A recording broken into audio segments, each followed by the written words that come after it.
Olá, hoje a gente vai mergulhar a fundo para entender a anatomia de um ciberataque. Sabe, como eles realmente acontecem? Nós vamos desvendar esse processo todo, passo a passo, para sacar a lógica por trás de uma invasão de rede.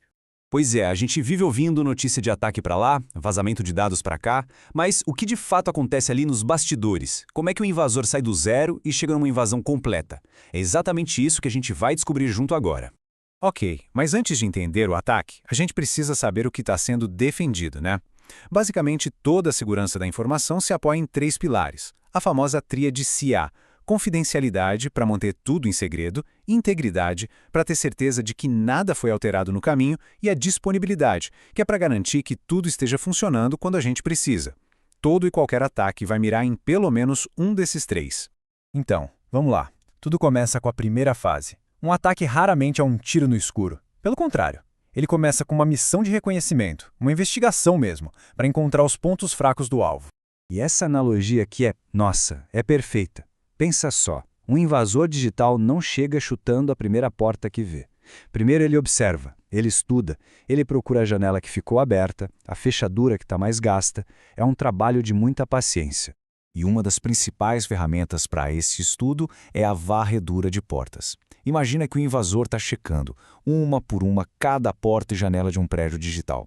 Ele quer saber o que está aberto, o que está rodando ali dentro e, o mais importante, o que está vulnerável. E aqui está o pulo do gato. Uma varredura dessas não diz só que a porta 80, por exemplo, está aberta. Não, ela pode revelar a versão exatinha do software que está ali, tipo uma Apache 2.2.3. Com essa informação em mãos, o invasor só precisa ir no Google e procurar por falhas de segurança que já são conhecidas para aquela versão específica. Ou seja, essa investigação inicial praticamente entrega um mapa do tesouro para o ataque. Beleza, com o mapa na mão, o invasor vai para a ação. E o primeiro alvo, na maioria das vezes, é a confidencialidade. O objetivo agora é ouvir as conversas privadas sem que ninguém perceba. Virar um espião digital.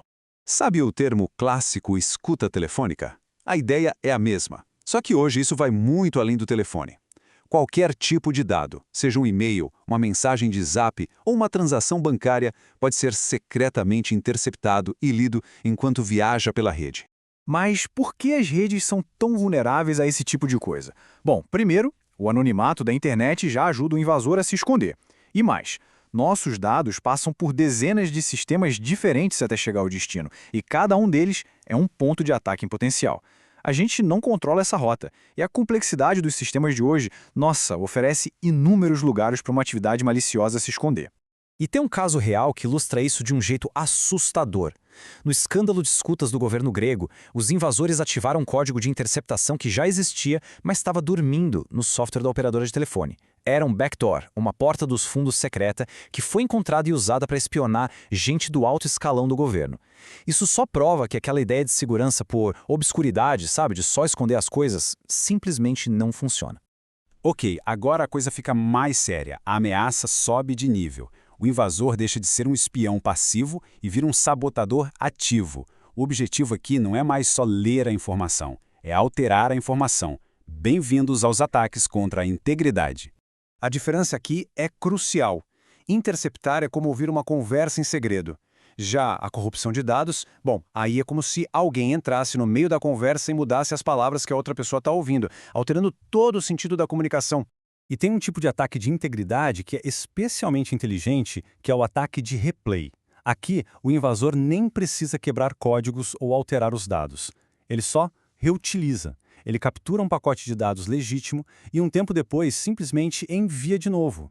Pensa nesse exemplo aqui. Um invasor não precisa quebrar a criptografia de uma compra com um cartão de crédito. Ele pode simplesmente capturar os dados criptografados daquela transação e depois reenviar esses mesmos dados para o sistema de pagamento. O resultado, uma segunda cobrança no cartão. É uma tática muito eficaz porque usa os dados legítimos da própria vítima contra ela. E com isso a gente chega na fase final, que muitas vezes é a mais destrutiva. Aqui, o objetivo não é roubar, não é alterar, é simplesmente derrubar o sistema. Tornar tudo indisponível para os usuários de verdade. É a fase da bola de demolição.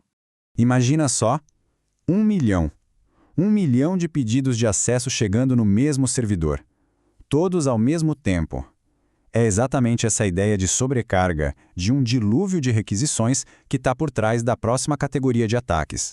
Esse é o famoso ataque de negação de serviço, ou DOS. Pensa nele como se fosse um engarrafamento gigantesco e artificial. É tanta gente falsa tentando entrar na rua que os carros de verdade simplesmente não conseguem passar. O servidor fica tão sobrecarregado tentando responder a esse tráfego falso que ele trava e não consegue mais atender aos pedidos legítimos.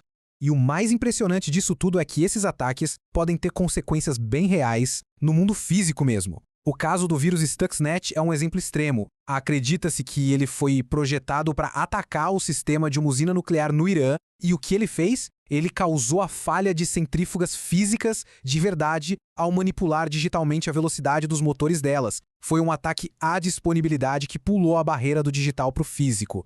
E depois de ver tudo isso, desde o reconhecimento silencioso até a sabotagem física, fica uma pergunta no ar. As táticas de ataque estão sempre evoluindo.